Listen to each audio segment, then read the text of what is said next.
We also have Tinky from here living on campus, and a fox who gave birth about a month and a half ago. You can see her running around with her babies every now and then. So I'll pick you up a little further down the line. Also, as a note, as tempting as it is to see the sights on the other side of the train, please remain seated in your assigned seats for your own safety. Thank you. Here's a hint for all of y'all model railroaders. If you guys remember one the day I went to Legacy Station, what locomotive I saw was from the Stone Mountain Railroad. And that's the only hint I'll give y'all.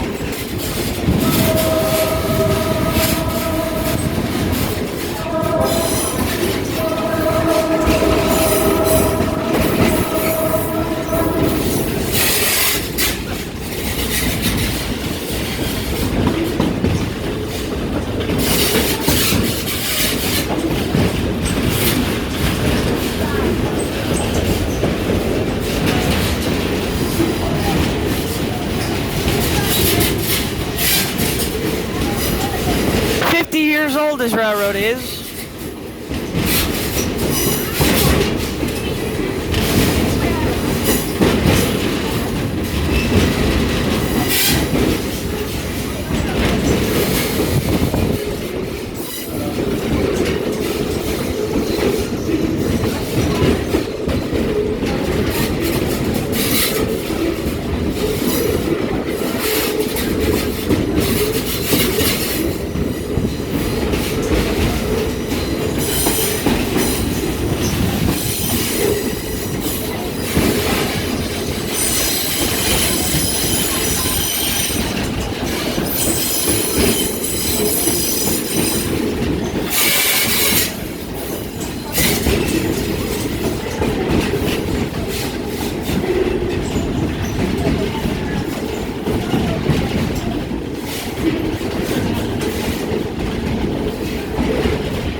I just high-fived a tree.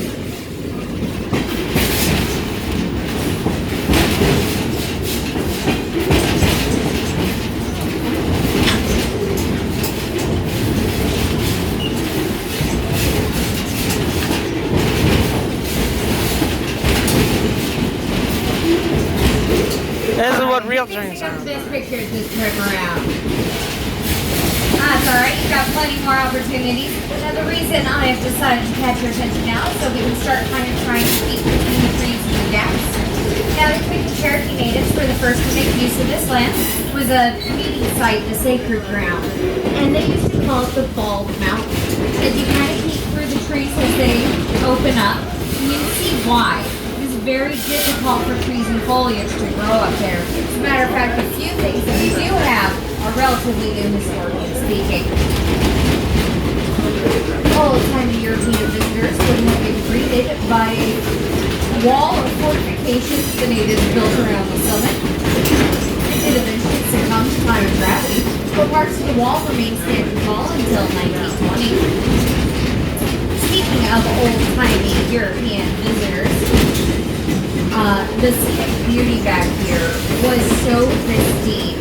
They started regular stagecoach service by 1825, and around that time, old-timey... I want to apologize that part one was short because my mom was calling. I don't know why. With the coming of the railroad in 1845, even more opportunities opened up. And it's about this that wealthy farmers and merchants made it their civic duty to educate the growing community in the advancements of both arts and sciences. They held lectures up at the top of the mountain, and just a few short years after the railroad was built, they hosted the world-renowned P.T. Barnum Circus in 1848. I don't know about you, but the idea of watching a circus make that climb with all their equipment is just astounding. On the Southern Railway. Train scheme inspired by the Georgia Central Railway, Central Georgia. What it is today. And in the 1900s, you would have looked to Mr. Elias North, man of the mountain. And the reason I say it's astounding, is because out of the 68 people he rescued off the mountain, his first rescue was in 1927 at just 13 years old. 13 and barefoot, he would climb the mountain, saying that he bare feet gave him better grips on the rocks and helped people down who got injured or fallen. I don't know about you guys. The idea of rescuing somebody at 13 years old, that's just insane. Oh, and even more crazy is they made him the chief of safety when the thing he was primarily known for was his daredevil stunts. He kind of Orchestra. He kind of solidified his reputation with every. We are now arriving where the shows are and the maintenance shop. Drove it over the edge. We will see a few locomotives here, a few rolling stock, and a bunch much more. Suicide Derby. And that sounds spooky on its own, but it's even more daunting when you realize it's a race where people without any safety harnesses whatsoever race down the steep side of the mountain so who can get to the bottom the fastest and still in one piece. Mr. Elias North still holds the record today from that first run he did of 4 minutes and 17 seconds. There's a hut speeder, and the locomotive that I was talking about is inside, sadly.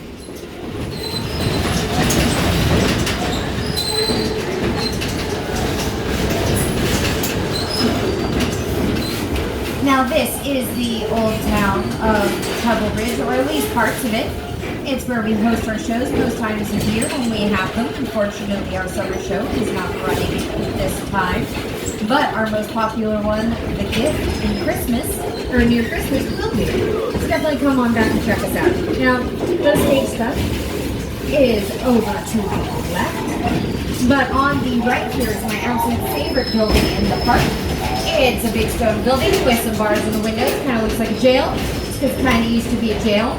There's still some solitary cells on the bottom, but the reason That's that the it's maintenance. my favorite And is there's some old rolling stock. There's a coach and a caboose with some flat cars. Our other two engines are currently housed. Now, up ahead, the other smaller stone building without the bars in the windows used to be the old foreman's house. And That later looks like a on, presidential coach.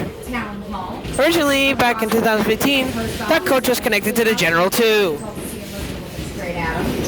Now, these buildings took care of all the needs of a growing quarry town. There's the caboose. And where the track leads, there would have been some flat cars. Apparently, I think they have been removed. On our left right here are no longer in service, sadly. But our cover cars came all the way. Those cars are used for the winter. Sorry, the plane. From the Long Island Railroad.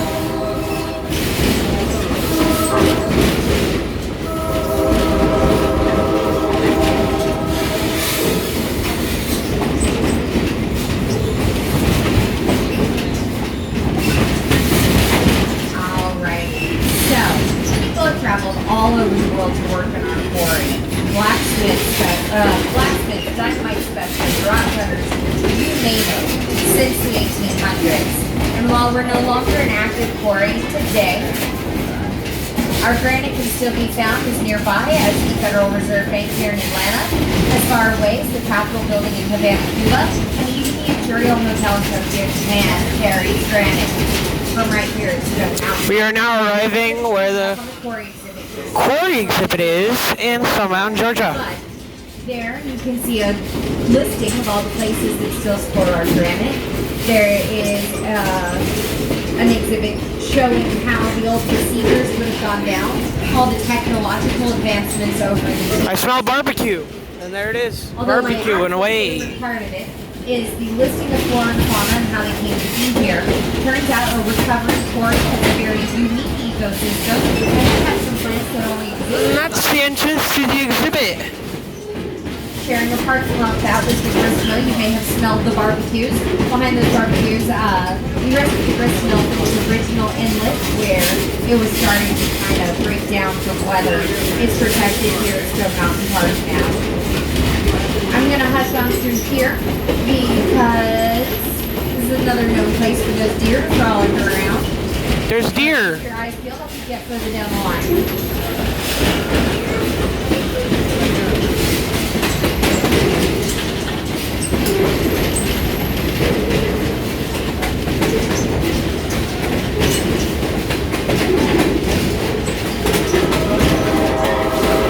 Chorus.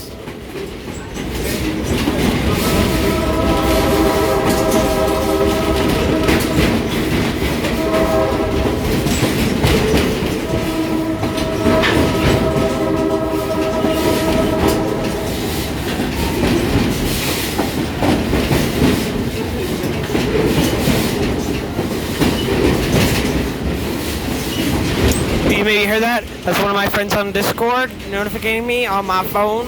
Although I do not have Discord on my phone, I have one of my friends' phone numbers on Discord. I would park here with my family whenever there's snow.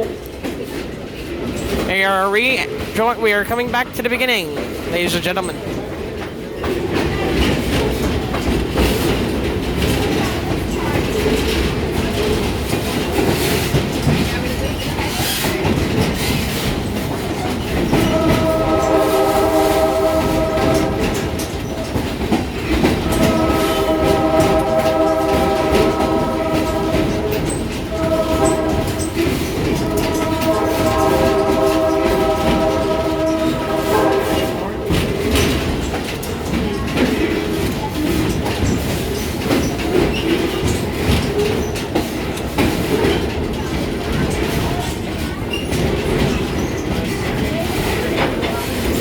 I'll be leaving this off here. See you guys in my next video.